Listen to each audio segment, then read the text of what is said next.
Au début du XXIe siècle, l'évolution du genre humain atteint un tournant décisif. La sélection naturelle, processus selon lequel les plus forts, les plus intelligents et les plus rapides se reproduisent en plus grand nombre, théorie qui a longtemps fait appel aux instincts les plus nobles de l'homme, céda peu à peu la place à de nouvelles icônes. À l'époque, les romans de science-fiction prophétisaient un futur plus civilisé où les terriens seraient de plus en plus intelligents. Mais plus le temps passait, et plus la tendance semblait s'inverser pour aboutir à l'abrutissement de notre espèce. Comment en étions-nous arrivés là? L'évolution ne gratifie pas nécessairement l'intelligence.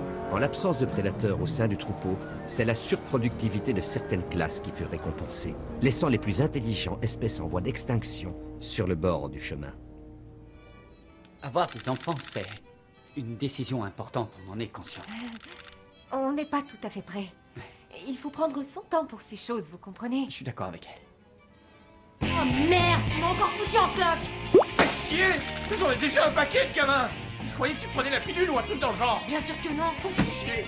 J'aurais dû me taper, Brittany! Brittany? T'es qui? Il est hors de question d'avoir un enfant pour l'instant. Ce n'est pas possible vu la conjoncture. Ah non, ça c'est certain, ça n'aurait vraiment aucun sens. Dis-moi ici, salope! Il en a rien à branler de toi! Ouais, bah y a forcément un truc qui lui plaît chez moi! Rien à foutre de cette grosse vache! Oh putain! C'est pas moi! C'est pas moi! Eh bien, Trevor et moi, on a finalement décidé d'avoir des enfants. Et je ne veux viser personne, mais on en est au point mort. Très délicat, merci. Avant d'envisager la fécondation in vitro, je me disais que tu pourrais C'est essayer... toujours de ma faute, pas vrai? Moi, je ne manque pas de sperme.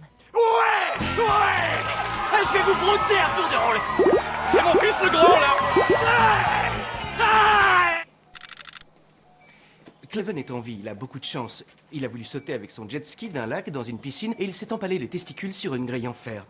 Mais grâce au progrès de la recherche dans les cellules souches et à l'intervention des professeurs Krimsky et Altschuler, il devrait retrouver toutes ses fonctions reproductrices. Arrêtez de me toucher la tige! Il y a peu de temps, Trevor a malheureusement succombé à une crise cardiaque pendant qu'il se masturbait afin d'obtenir du sperme pour une insémination artificielle. Mais j'ai du sperme congelé. Comme ça, dès que l'âme sœur viendra frapper à ma porte, je serai... Oui. Le phénomène se perpétua de génération en génération sans que personne ne s'en aperçoive.